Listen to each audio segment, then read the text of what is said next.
I tried to, but Chapter 3. before 8 o'clock. Chapter 3. I'll keep one for myself. Split this. Pass it down. Oh, no. Take it down, pass it around. Okay.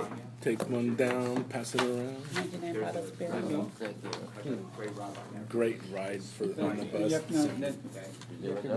Are we ready?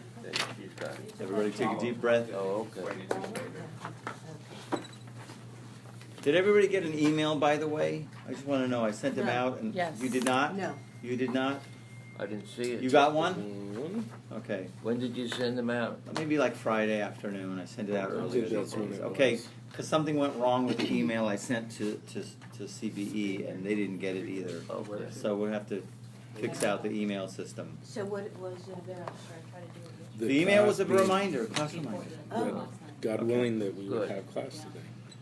Okay. So we discussed in the first 2 chapters some very interesting topics, interesting ideas and concepts that we're talking about when we look at Genesis and we look at God's creation. And in Genesis, the very first chapter, there were 10 utterances.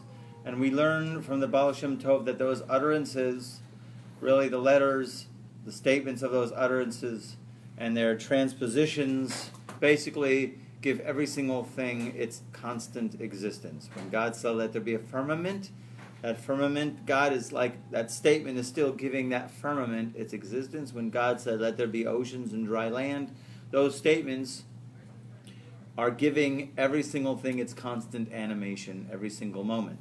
Okay? So that was basically what we discussed in chapter 1. Basically, everything is made up of letters. The letters of the 10 utterances in creation. Okay? And then chapter 2, we discussed basically that not to compare, just to take it a step further, not to compare when a person makes something as opposed to when God makes something. When a person makes something, they'll make a vessel, they'll take wood, they'll make a table, they'll take clay, they'll make pottery. And the person makes the pottery or makes the table, they leave and the table is still there. It's not so with God's creation. And the basic 2 terms that distinguish the 2 is called yesh miyesh, something from something. Right? We're taking something that already exists and we're forming it into something new. That's called something from something. God is making us something from nothing. Okay? Something from nothing means that God is constantly giving us and animating us constantly. We are being willed into existence. Okay? I think I've used the term God's dream. Okay? He's constantly willing us something from nothing every single moment, which is an unbelievable miracle greater than the miracle of the parting of the Red Sea. Because the parting of the Red Sea, God just took the water and he made the water act different that he didn't act before. Can I ask you a quick question? Where in actual Tanya are you? Chapter 3. We're starting chapter 3 In the second in book. Shar Yichud Ve'emunah, which is the second section. Okay, chapter 3. Got it, thank you. So here in chapter 3, we will discuss the idea. Here I'm starting on page, for those who have this book, page 39. The third paragraph here. Here in chapter 3, we will approach the idea of continual creation from a different angle. The previous discussions have been theoretical. If God would cease to create the world constantly, it would cease to exist. But, thankfully, he has not done so because here we are. Okay? So how is the idea of continual creation meaningful to us now that God has chosen to sustain our existence constantly? Okay? So here we go.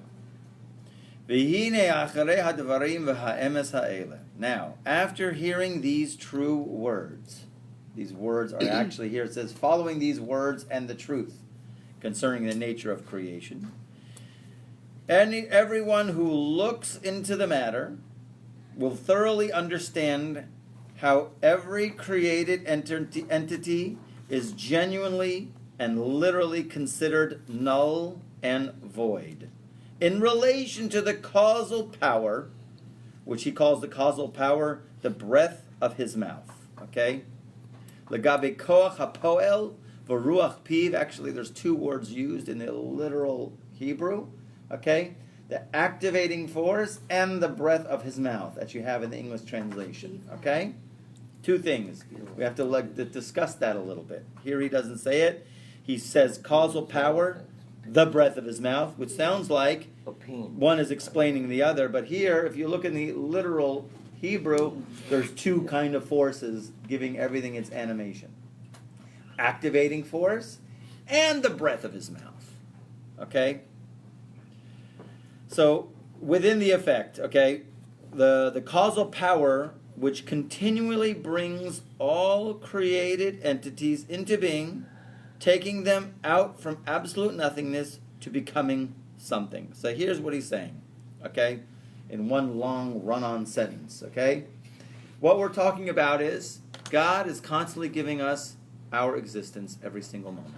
If we were to become aware of that constant willing into existence, all of creation will become nullified and void. And he's going to explain that. Okay, the whole chapter is going to be explaining how do you explain that. Because bottom line, we know if God is all there is God. There's nothing else other than God. And that's literal. And we say Ein od milvado. That's the highest level of consciousness which we're all striving for. Ein od milvado. All the masters. They're always walking in the holy divine presence with every moment. And even though they're dealing with people, talking with people at the post office, at the Kroger, buying groceries, doing whatever, they are always with God every moment. So to understand if God is all there is, and I asked my father this question too, like, then how are we enjoying our seemingly separate existence? Okay? How's that happen? Okay? So we're going to try to understand that in the next few chapters. So we have God as being the cause, us as being what the effect, and if we were to really thoroughly understand and experience the cause, we would become nullified and void. Okay, I'm reading here in the note there in the bottom of page 39. While it is true that the world does exist, the fact that a constant creative input is required from God affects the identity of the world. Since we cannot exist for a moment without divine energy, our existence is flimsy and insubstantial. In fact, as the Tanya puts it, our existence is, and his language was, null and void. We really don't exist on a certain level. But wait a minute, we do exist, okay? That does not mean to say that we do not exist at all, but in relation to the causal power, which is God, which brings all created entities into being, we are null and void, okay? So in other words, when we look at God as being the causal power, we don't exist. But obviously we are enjoying some kind of existence. So going on to page 40 there, we are utterly dependent on the causal power, so our existence has no independence at all from that power and is really just an expression of it. This is like a great statement here, okay? So the idea really is one, if you understand something really basically, just to cut to the chase. We are naturally created to be dependent beings from the very get-go. As soon as we're born, we are the most dependent people on the planet. Not like a deer, right? The mother deer gives birth, get up walking. They're walking in like a quarter of an hour, or an hour maybe something. They get up, they start walking on their own, right? Right. They got to start eating. Okay? We are the most dependent creatures from birth. Right? Can barely function. It takes a long time for us to finally get what we would call independent. Everybody loves to be independent, don't we? But the truth of the matter is, I'm sorry, it's not true. Okay? There's the ultimate level of consciousness which we are working towards is to understand we are so dependent on God, only on God. Okay? We might think or be led to the idea that we can be independent. I have a job, and there's a job, you know, and my body seems to be functioning. Thank God I'm healthy, right? You know, we're so fragile. We are so sensitive, right? It's the slightest little thing, and you know, the body, the person, God forbid, is sick, right? We are so in such a sensitive state every single moment. And that's why we say, actually, we should have intention every time, thank God, the Jews. We have a blessing every time we come out of the restroom. It's a great thing. It should be, I should post one out here. You should actually. Maybe there is, I didn't see it, okay? Saw a lot of plaques on the wall, torch award, this award, that award. Didn't see like a Asher Yatzar, thank you God that everything's working right, okay? Because it's important to express God as being the source of everything working right. Again, we are dependent creatures. Ain't getting out of that. It ain't happening, okay? So you got to know how to go ahead and align your consciousness with who is the real cause for every single thing that happens in our life. There's no other cause other than God, okay? So dependent is like a big thing. And for us to understand that we are dependent and to be at peace with our vulnerability, okay? And to know that God is the one who supplies us with everything we need, okay? But if we are, going on in that next line there, but if we are null and void, why does it seem that way? Not seem. Why does it not seem? Thank you. But if we are null and void in relation to the cause who is making us at this moment, why does it not seem that way? Why does it appear very much the case that we do enjoy an independent existence? Okay? Uma shekol. One second, I got a little note here that I wrote.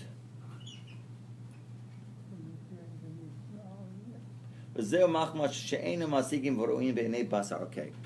Going on. And as for the fact that every created thing appears to us as real and substantial, the table is solid, my head is solid, okay? It appears as real and substantial and not null and void. Zehu machma she'ein anu masigim v'ro'im be'enei basar et koach Hashem v'ruach piv shebenivra. That is only because we fail to grasp and tangibly see the power of God, the breath of His mouth in every created being. We don't see it with our physical eyes. Our physical eyes are obstructing our ability to see the great light that God is bestowing upon us this very moment, the light of our very existence. Now, here's a great little thing that, everybody who goes to synagogue and they lift up the Sefer Torah, what happens when they lift up the Sefer Torah? What do people do? They drop it in case they don't hold God it right. forbid you drop it. You have to fast. The whole community. Okay? I heard No there's dropping. a little way That's to why they get it. somebody who's strong, who can handle it, who's done this. You got to before. lean back a little. And There's a technique, right? For the boxes in the Sephardic synagogue, it's also, you got to have somebody strong, but it's a box. You hold up the box, and they wave it in front of everybody. And there's a line that everybody says. And there's something that everybody does. What does everybody do? You don't notice? Stand up. They- Zota Torah. Okay, Zota Torah, that's the line. And what did you just do? Some people do the one. Ah. Or the one. The pinky. Yeah. The pinky. The magic pinky. What is that about? Everybody goes, Zos Torah Asher Sam Moshe Livnei B'nai Israel Al Pi Hashem B'yad Moshe. This is the Torah the that... kissing, like you're touching and kissing. Well, if you get close to it, you can give a kiss. But Right. usually most people, it's far away. You're in your seat. They lift it up It's before the reading. Before. Oh, actually, that's in Sephardic shul. It's before. In the Ashkenaz shul, it's after. Ashkenazi, they walk around and everybody gets Yeah. That's when they're taking it out. But at Right. one point in And time, they they raise lift it. it up, Yeah. the scroll is open, and everybody sees, and everybody says this line. This is the Torah that Zosa Torah Asher Sam Moshe, which Moshe placed. It says Asher Sam Moshe Livnei Israel, to the children of Israel, Al Pi Hashem, by the mouth of God. Okay. And most people know this pinky. No one has a clue what the heck this pinky is about. Now the Sephardim they are smart. They They know that I don't know whatever the pinky comes. I'll explain the pinky in a minute. They take the talus, the tzitzis, and they make a little loop with it, Yeah. right? That so they can look through and see the letter of their name on the Sefer Torah. Oh. Okay, you're supposed to try to look at the letters of your name on that Sefer Torah. This is from the Ari, the Kabbalist, the 16th century Kabbalist, because you have to see because every Jew is a letter in the Torah. You know, every Jew. Okay, you're there. It is you. How are you supposed to find your letter from a distance? So most people mystery. who now you know move up, they get out of their seat, they walk over to where they can get it, because the Arizal brings, when you do that, even if you can't do all the letters of your name, because sometimes they just flipping it like that and it's gone, right? You go like, dude, Lisa. okay? Now the Sephardic synagogue, they're a little bit slower, and then of course, my friend helped me to train to see where it is on the page so I could try to see, and still I don't get it. I get 1 or 2 letters of my name, okay? Some of them have, some guys have 3-letter names, some have like 4, 5, 6-letter names, you got a problem.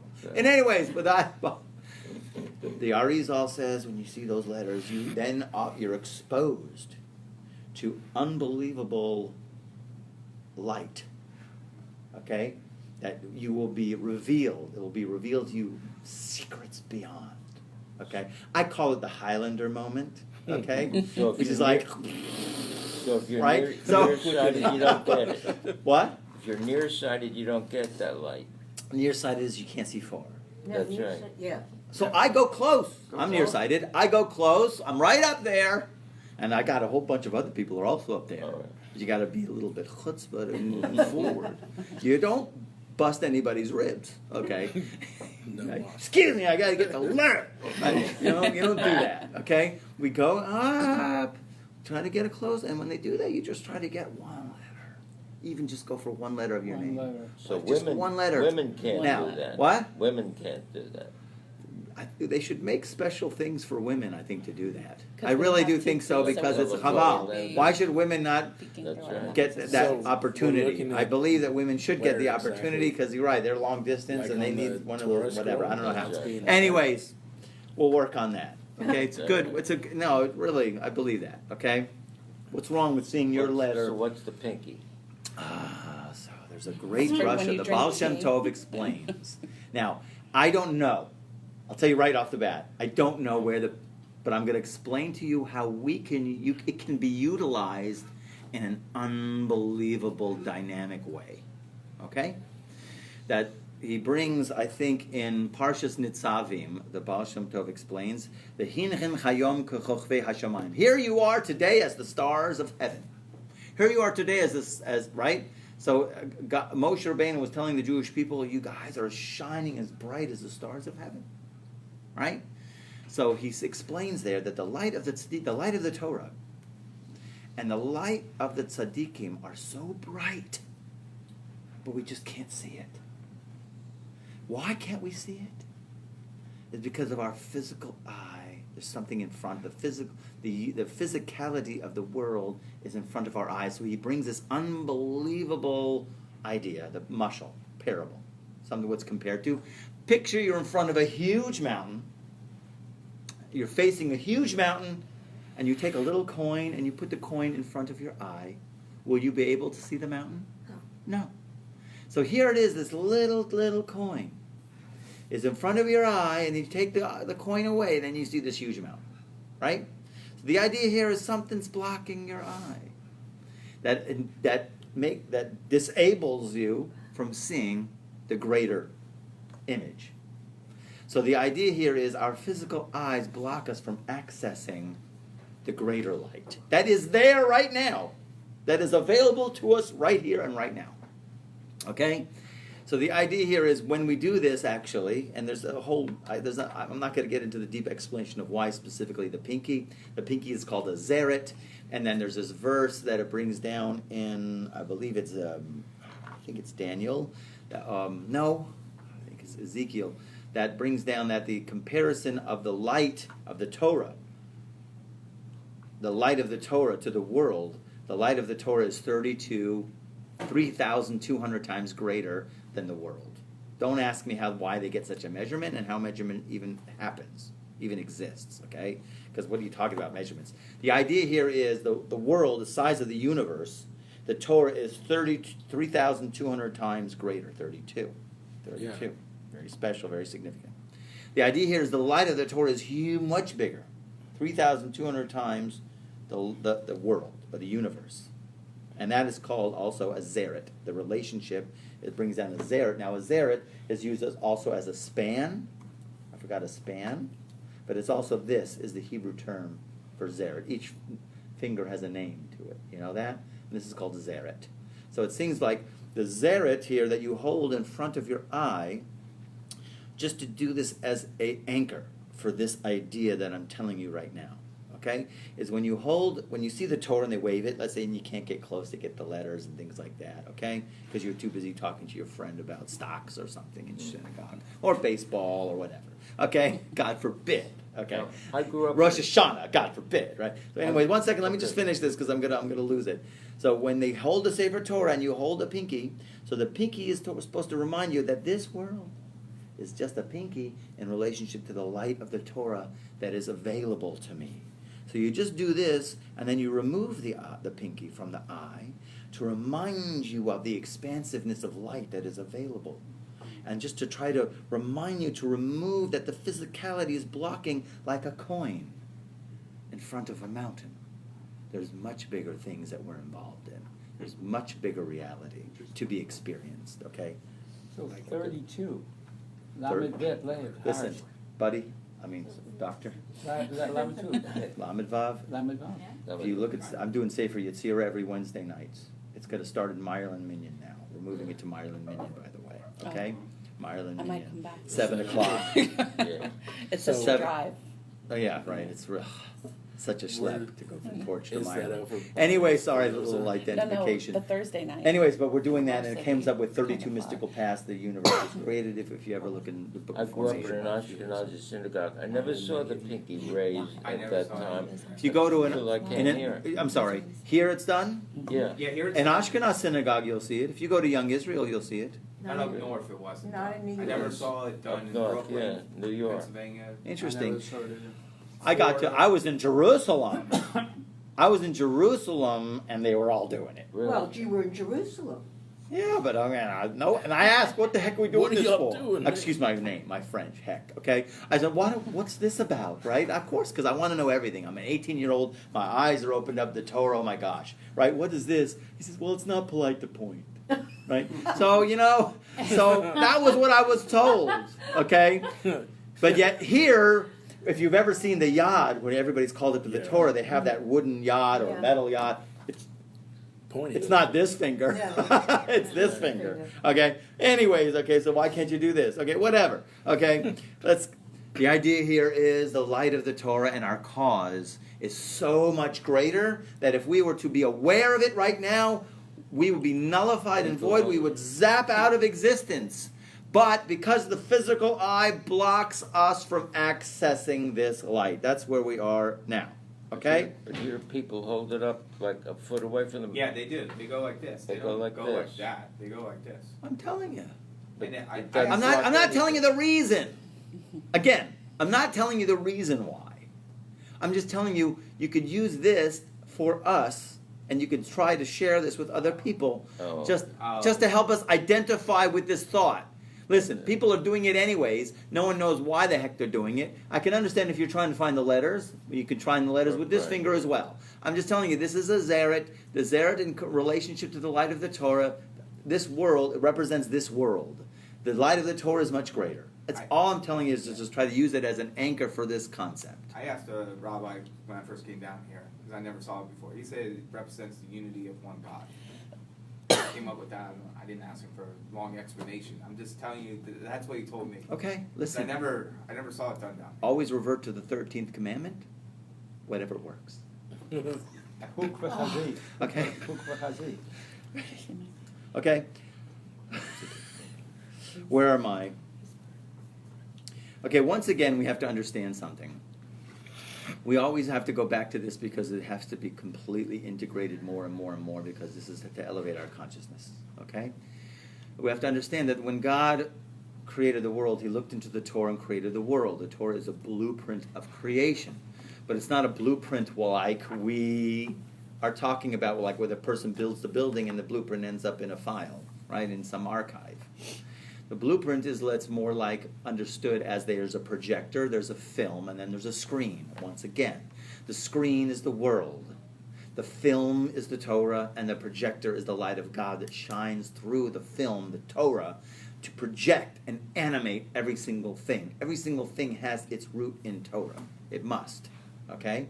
So it's a different kind of world that we're living in here. Okay? And we're trying to accustom ourselves to understand that everything is completely being animated. And if you were aware of the light that's being projected, right, you just see a world. Yeah, you're just sitting in a theater watching a screen. And you think this is reality. Really, there's something way deeper, big deeper stuff going on. Okay? So the idea here is to try to accustom ourselves to see the deeper thing. Okay? So I'm going on in that paragraph of Al-Ilu Natna Reshus La'ayin. If it was given permission to the eye to see and grasp the spiritual energy in everything, that flows into it from the utterance of God's mouth and the breath of his mouth, our eyes would no longer perceive the physical, core, substantial dimension of the created entity. Again, if we were to see, I'm trying to find out where it is here on this page. Okay. So the practical lesson, dependency erodes identity. If, however, the eye were permitted to see and to comprehend the life force and spirituality which is in every created thing, flowing into it from that which proceeds of the mouth and his breath, then the materiality, grossness, and tangibility of the creature would not be seen by our eyes at all. Okay? For it is completely nullified in relationship to the life force and the spirituality which is within it. Since without the spirituality, it would be not an absolute nothingness, exactly as before the 6 days of creation. Okay? The spirituality that flows into it from that which proceeds out of the mouth of God and his breath, that alone continuously brings it forth from naught and nullity into being and gives it existence. Hence, there is truly nothing besides him. If we were to be exposed to this light, okay? So now he's got a great note here we have to get on the page 40. Obviously, the physical eye can't see something spiritual. So why does the Tanya entertain such a possibility here? Because it says if you would be able to see it, you would understand, you would grasp that you're completely nullified. You don't exist. Okay? Too small. I'll read it. So why are we entertaining the possibility? Why is he even saying such a thing? So the Tanya's view, and this is really a great concept here, the Tanya's view is that your reality is determined by your consciousness. This is a huge thing. I'm writing a whole book about it. Okay? Your reality is determined by your consciousness. You can accept what your senses tell you, that the physical world is substantial and enjoys independent existence, i.e., you could be taking the blue pill, okay? Or you can choose for your reality to be determined by the conclusions of your mind. In other words, you can choose to take the red pill, okay? Because really, it's a huge dynamic. When we talk about in creation, I think, yeah. See, you wake up to a different reality, okay? Red pill moment, okay? The idea here is we are creatures of consciousness. And we are discovering, and we've been discovering, how much our thoughts and our perceptions create our reality. And it's really much bigger than we think, okay? So your reality, of course, is going to determine your state, right? Or your state can also go into your perceptions. They all work hand in hand, okay? And the idea here is, what are you going to choose? Let's just make believe for a minute. God takes a little seed from himself, of unbelievable creativity in this little part that he engraves from his essence, and throws it into a physical world. And this physical world now is like a mini creative force. And this mini creative force, well, it can go in who knows direction. Complete free will is given because it's put into a soil where whatever it creates becomes reality. Now, of course, God is overseeing everything. He's in charge of everything, even including of how this seed and the choices it makes and how it's going to grow.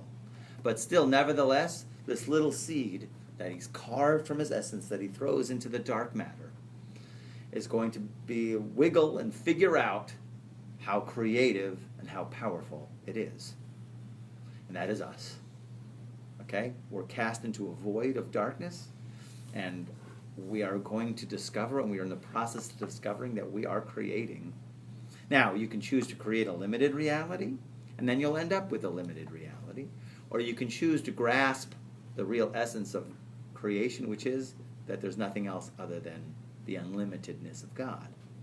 To the degree that we attach ourselves to that concept, will it be to the degree that we become attached to the unlimitedness of God, and therefore all of our reality, all of our experience outgrows and becomes that unbelievable experience. You get to choose how much less that all you will have. If you don't choose to have it all, then you get to choose how much less that all you will have. Okay? Over a period of time, you contemplate the idea that God creates the world constantly, and that the universe enjoys no independent existence. After a while, that becomes your truth, your reference point, which you interpret sensory information. You will still see a physical world, but you will have trained yourself not to be deceived by its illusion. Okay? And that's the path that we're all on. To be on a level where we're understanding that God is constantly creating everything, every single moment. Because if we do that, so then we're in alignment with emunah, the higher level of faith. We're in alignment with the idea that God is constantly orchestrating every single thing in our lives for our growth. And that our mission is to connect to the infinite creative intelligence who made us, who bestows upon us unbelievable shefa, unbelievable blessing, unbelievable good things. Okay? Okay. So now going on. Okay. I'm going on to the next note here because I read already ahead the note here on this. When the Tanya states that there is no true existence other than God and that the universe is null and void, it doesn't mean that we don't exist at all, because obviously we do to some degree, even though we haven't figured it out yet. And that the world is an illusion. It doesn't mean that we don't exist at all and that the world is an illusion. We do exist, but in a state of utter dependence on God, like a fetus inside a mother which has no identity of its own because it has not separated from its source. We are inside God's creative power and still identified with him, and much more so since a mother merely sustains but does not create her fetus constantly. Okay? So here he wants to use this mashal, which I'm still kind of toying with, about being a fetus inside the stomach of the mother. But we'll hang this for a little while and we'll try to develop this, okay? Scholars have described this view as a pantheism, which literally all in God. It is not that you don't exist. You just don't exist like you think you do. That's a great line. Come on. Yeah. It is not that you don't exist. You just don't exist like you think you do. You are really something that happens within God, like a ripple on a sea of the divine. Okay? Okay? Okay, going on here. Okay. So now going on in these pages. Okay? An illustration of this is the light of the sun, which illuminates the earth and its inhabitants. We have to understand this mashal, because this is going to take you to a completely different level. like you're new here today, so you better buckle your seatbelts. Okay. Better watch it. This illumination, okay, this is the light of the sun which illuminates the earth and its inhabitants. This illumination is the radiance and the light which spreads forth from the body of the sun and is visible to all as it gives light to the earth and the expanse of the universe. Okay? So, we see the sun, and the sun radiates. Now, it is self-evident that this light and radiance is also present in the very body and matter of the sun globe itself in the sky. For if it can spread forth and shine to such a great distance, then certainly it can shed light in its own place. And it is. In other words, the source of the sun radiates. And as we know, and we've all experienced, if you have a dusty house, sometimes the sun sets and it shines through the curtains, and you'll see the rays of light piercing through the lattices of your what do you call those? Blinds. Thank you. Right? And I remember being a kid trying to, work with them, move all the dust, that was floating because you see all the dust particles that the rays of sunlight are shining through. Okay? So if you take those rays of sunlight, obviously in the source, they're within the sun. The sun is the source of these rays of sunlight. How long does it take? About 8 minutes, I think we said. 100, right? Since light travels 9 million miles. 9 million miles? 93 million miles. 93 million miles. Sorry, I had it wrong. It Takes 8 minutes. 8 minutes for a ray of sunlight to travel to the earth, to hit the earth. However, we'll say, in the sun, in its own place, this radiance, meaning that ray of sunlight, is considered naught and complete nothingness. Because why? For it is absolutely non-existent in relation to the body of the sun globe, which is the source of this light and radiance, inasmuch as this radiance and light is merely the illumination which shines from the body of the sun globe itself. Okay?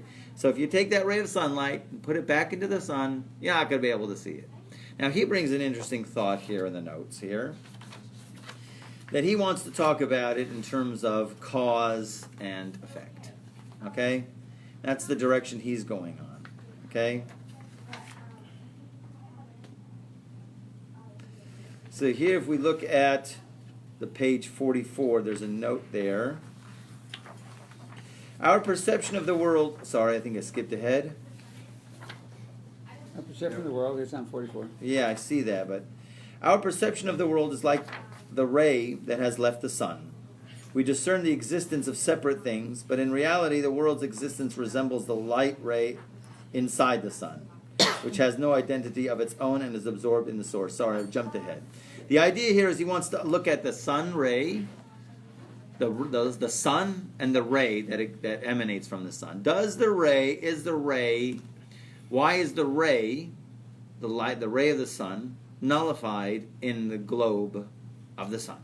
Because there's no filters. I would think there's no filters, or the sun is so bright you can't differentiate a ray. He wants to use it, I didn't underline it here, as a cause and effect. The effect is the ray of sunlight. The cause is the globe of the sun. So if the ray of sunlight is within the globe, so of course you don't have the effect. It's still in its source form. Okay? It's still within the source. So since it's still within the source, you cannot differentiate a ray of sunlight. Yeah, the energy has to leave the globe in order to become a ray. Excellent, right? That's how we understand it. Right. Okay? So that would make it null and void apart from the source. When it's in the source, Right. it's a null. Right? So the ray of sunlight taking it back to the source, or the ray of sunlight Right. taking it back to its source in the globe of the sun, it's got to be nullified. Okay? Right. Because it's in the cause stage. Okay? That's how he's looking at it. Okay? Now to make it to go to step 2. Okay? It is only in the space of the universe, I'm the second line from the bottom on this page. It is only in the space of the universe, under the heavens and on the earth, where the body of the sun globe is not present, that this light and radiance appears to the eye to have actual existence. And here, the term yesh, we'll call it, which means existence, can truly be applied to it, a ray of sunlight. Whereas when it is in its source, in the body of the sun, the term yesh, existence, cannot be applied to it at all. And it can only be called not and non-existent. There, it is indeed not and absolutely non-existent, for there, only its source, the body of the sun, gives light, and there's nothing besides it. Good. So now we have case. Okay? The case is the body of the sun and the ray of sunlight. Now we're going to take that into our model. Okay? The creation in general, in terms of the cause, which is God, and God bringing about all of existence. The exact parallel to this illustration is the relationship between all created things and the divine flow of the life force from the breath of his mouth, which flows upon them and brings them into existence.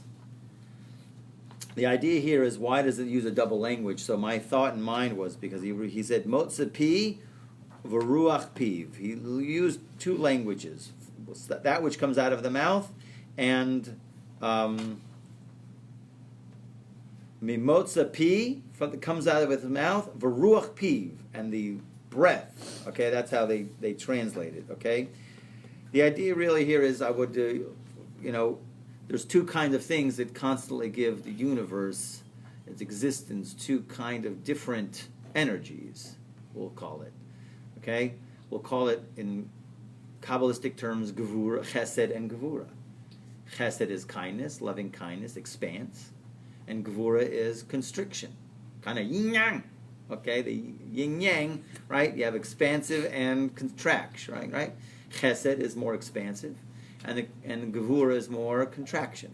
So why is it two languages describing how God's breath and utterance and breath, why are there two topics used? Is because these are the two dynamic forces and the balance of them giving every single thing its constant existence. Okay?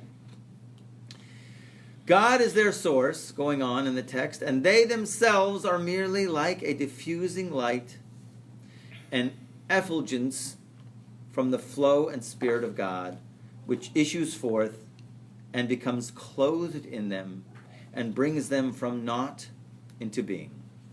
Okay, so we have, hence their existence is nullified in relation to their source, just as the light of the sun, the ray, is nullified and considered naught and complete nothingness, and is not even referred to as existing at all when it is in its source. Only beneath the heavens, where its source is not present, can it be called existing. Here he's getting into the whole idea of the tzimtzum, the contraction. Okay? The huge concept in Kabbalah where God had to withdraw his light to make a creation. Right? And so he had to make a space for something outside of him to exist. Right? So there's a whole dynamic, and the Arizal gets some real abstract terminology in terms of extracting, and it's a sphere, and then he drew a ray of light into the sphere. Very abstract terminology. And all of the commentators go, well, how do we understand this? The biggest Kabbalist gives abstract geometric figures to explain this God's withdrawing his light to make an existence. Do we understand it literally or not literally? Okay? Is it kipshuto or lav kipshuto? So most of the commentators, there's one guy who did say it's kipshuto, and it's a huge issue. Okay? And then a lot of the other Kabbalists, said, wow, the guy's a really holy man, a huge scholar. How can he say such a thing? The kavod kedushato, we have to beg to differ. So most of the people beg to differ and say that this whole contraction is not literal. Okay? In other words, God fills all of existence. Okay? There's no spot where God is not. Okay? The question is what is this creation that we're in? So we use the terminology that he surrounds all worlds, and he fills all worlds. So, and because of this differentiation, how different scholars viewed it, becomes everybody's attitude towards the relationship to God. It branches out literally into that kind of perception. How do you relate to God? It's astounding, but we'll get to it at another time. Okay? But the idea here is the whole heavens, right, where God is, so to speak, not exist. He's not there. So therefore, that gives space for creation to exist. In the same manner, the term yesh, existence, can be applied to all created things only as they appear to our corporal eyes. For we do not see nor comprehend at all the source, which is the Spirit of God, that brings them into existence. Therefore, it appears to our eyes that the materiality, the grossness, and tangibility of the created things actually exist, just as the light of the sun appears to have actual existence when it is within its source. So in other words, he compares now the sun and the ray of sunlight. Not in. What? Not in the source. Not in the source, sorry. When it is not within its source. So we have here the comparison of creation to the light, the sun and the ray of sunlight. You have God, the creator, and the creation. That if the creation were to be within its source, so then the creation, just like a ray of sunlight, would be nullified within its source. So the creation too, if it were to partake or be within its source, it would be null and void. Question? Yeah, kind of what we do in kashrut with the nullification of like 1/60th of something falling into a source. That's a great concept. There's a lot of depth that goes into that question. Why is it a 60th, right? Why is a 60th computed? But it's nullified. Yes, It's nullified is a from huge its thing. source. Batul mavutal is a huge concept, okay? And it all comes from this, yes. Does it come from this? Yes. Is it related? Absolutely. Well, This is the- the source of everything. the But six- it goes more bizarre because he's going to now bring a paragraph that's going to spin everything and leave a cliffhanger, okay? But the 60 comes from Babylonian mathematics, the hexagesimal Yeah. system, where they defined reality on a base of 6 and 60. Where does that defining reality base of 6 and 60 come That's from? That's how we were when we were in Babylonia, and it carries forth in some of... They didn't just make it up. No, they had that. We have Kabbalistic doctrine. Kabbalistic my doctrine thoughts, too. has 10 sphirot. 10 sphirot, but the sphirot are divided into certain ways. Okay? I'm going to bring some jargon here. I know you'll be able to follow. Okay? You'll have Keter Chachma Bina, which is the 2, 3, those are called mental sphirot. And then you'll have the emotional 7 lower sphirot, which is Chesed, Gevura, Tiferet, Netzach, Yesod, Netzach, Hod, and Yesod. Malchut. Malchut. Now, 1, 2, 3, 4, 5, 6. Those first 6 of the 7 is called by us Zer Anpin, small face. It's the Magnificent 6, or the 6 seals, or whatever you want to call it. Okay? The seal 6 was another, whatever. Okay? 6, all 6s, that's the original place of all 6s, and all 60s as well. Malchut is the form. Those 6, the light of those 6 flows into the final form of Malchut, which is the feminine. Those 6 are considered Zer Anpin, the masculine. We call it Ein Sof. Beyond that Ein Sof, there are other layers of Ein Sof, of infinite light, that are beyond that. For our purposes, we'll talk about the infinite light. 6 emanates from that. Okay? So in other words, even though the Babylonians came up with this, there was a tradition way before by Avram Avinu. Maybe they were the same, okay, that speaks in Sefer Yetzirah. That's where, according to us, any 6 or 60, nullified in 60, comes from, okay, Kabbalistically. By the way, the Sumerians invented it, the Babylonians. And we have it today. We use it today. That's how you So get that's 60. probably where they got it from, That's how the you get 60 Sumerians. seconds in a minute and 60 minutes an hour. Interesting It's idea. Navigation. It's carried into modern So now you society. can think of Zer Anpin every time you think of 60 minutes in an hour and 60. Do you know it's been converted now? This is the whole Six concept of the directions. byte, and the binary is the 60s. It's crazy. Okay. It's just evolving. 6 Sefirot, okay? 6 directions, okay? Because there's all the 4 directions and up and down. That's 6 directions. When we shake the lulav and esrog, we shake the lulav and esrog in 6 directions. Lulav of 6. Okay? It brings the shefa, okay? Shefa means it brings the abundance, brings the blessing when you shake those, okay? And chases away the gollywoggles. The biggest and most important is to chase away the gollywoggles. You had to give the first bikurim to the. What? You had to give the first fruits to the Cohen. It was 1/6. There you go. Thank you. See, it's all part of the same format. You understand? It all works Kabbalistically. You'd be amazed. Our little actions down here even though you don't have necessarily the total focused intention, it's better if you do. That's why we study. But even if you don't, tremendous things. It has tremendous reverberations in the entire universe, in the entire galaxies. We are clueless. Like I said, that little seed that God carves from his essence, throws it into the dark matter, it has free will. Go ahead and fight your way out. Okay? And it's whatever you believe, you're going to get whatever you believe. If you believe in limitation, you're going to get limitation. If you believe in unlimitation, you're going to get unlimitation. The Torah was given at Mount Sinai to tell you, go for it. The sky's the limit. You guys, infinity. I'm here. Anochi Hashem Elokecha. There's nothing I cannot do. Right? Believe that. Because if you're not believing that, you're believing in something less than that. If you're believing in something less than that, that's what you're going to get. Okay? Now, we got to bring this home. Okay? And leave this at a cliffhanger. But in the following, the illustration is apparently not completely identical with the object of comparison. This is the bomb, folks. Because we're talking about the body of the sun, the ray of sunlight shining into your dusty living room, and then that's complete, and then we're saying, okay, that's the creator, and then there's the created, okay? Like we're the ray of sunlight, and God would be compared to the sun. It's a big difference. Can't necessarily use this as a comparison. Why? For the illustration, the source, the sun, is not present at all in the space of the universe and upon the earth, where its light is seen as existing. Okay? So if you get the ray of sunlight, the body of the sun is 93 million miles away, and that ray of sunlight, 8 minutes, it goes into your living room.